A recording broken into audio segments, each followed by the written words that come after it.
Welcome back. This morning, we are being joined by a very special guest, Anne McClain from Spokane, Washington. She is live aboard the International Space Station. There is a bit of a delay as we talk, so just bear with us. But in the meantime, thank you very much for being with us. What's it like to be up there? What a dream come true for you.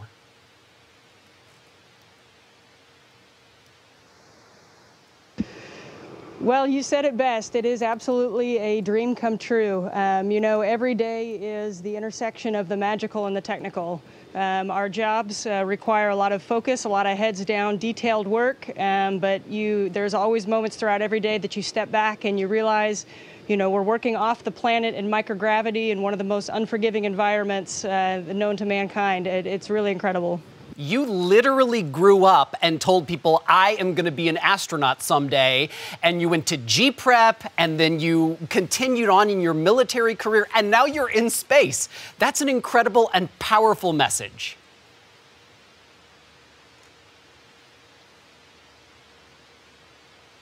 Yes, from the time I was about 3 years old, the first time I said I wanted to be an astronaut. As you said, I grew up in Spokane, Washington. You know, most of my family's from the Seattle area, so I know that well. We spent a lot of summers and weekends over in the Seattle area. And it was just always a dream that was nurtured by the amazing facilities and museums and science centers that we have in the Northwest. Tell us about some of the work that you are accomplishing right now on your mission.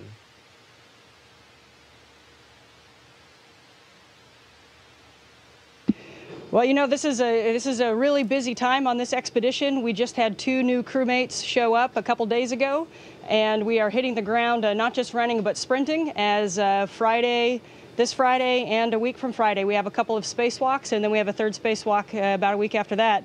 And so we are really heads down and preparing for those events. As you can imagine, there's a lot of studying, a lot of coordination that we have to do, as well getting the new crew just used to living in space. And so it is a very busy time up here on Space Station. You mentioned running. Rugby, a huge part of your life, playing on the U.S. women's national team, among others. Did rugby prepare you to be an astronaut, and if so, in what ways?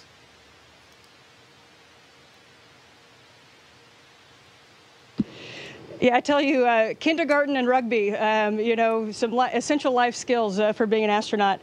You know, one of the things that rugby really teaches you is how to push past your limits, or what you thought were your limits. They take you really to the limit of physical and mental exhaustion.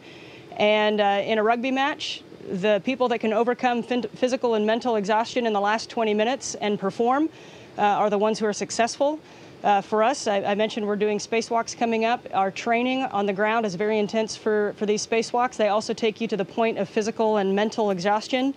And I learned in rugby that those are the moments that when your body gets the most physically tired, you actually have to be more deliberate about your thought processes, because that is when you will make mistakes.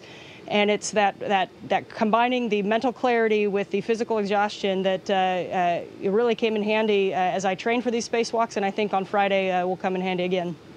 Are you excited? I mean, you have to be excited about this spacewalk. I mean, not to mention historic as well. There are so many women who are involved in this project right now. I mean, it's like first after first after first. It's just amazing what you're doing.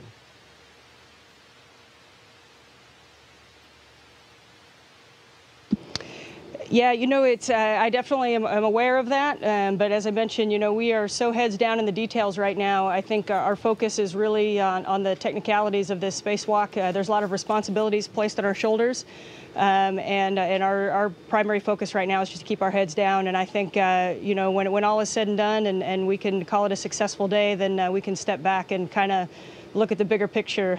But right now, we're really trying to stay focused.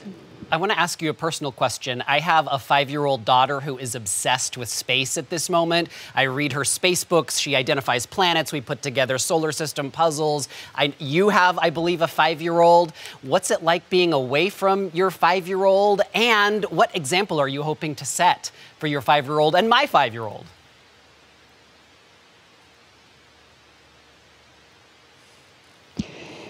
Yeah, I tell you what, being away from our families is by far the hardest part of this space flight. And something that I've really come to realize on a personal level is that every great accomplishment throughout history, whether it's, trekking across Antarctica, climbing Mount Everest, getting in a boat and discovering new lands in early exploration. All of those great accomplishments are preceded by very heartbreaking goodbyes, and it's tougher on the families a lot of times.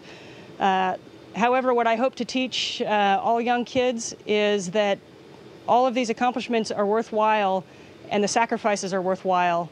The sacrifices that we make day to day, that's what it takes to accomplish a mission. You can't stay in your comfort zone and and not make those sacrifices to get where you want to get. So what I'm hoping is that my son and other kids see that it does take work ethic. It takes early mornings, it takes late nights, it takes time away from home and loved ones in order to be in this position. And those are the sacrifices you have to be willing to make. Anne McClain from Spokane, we're proud of you. Keep up the great work. Keep us posted. When you get back to Earth, we would love to have you in the studio. Thank you very much for talking to us from space.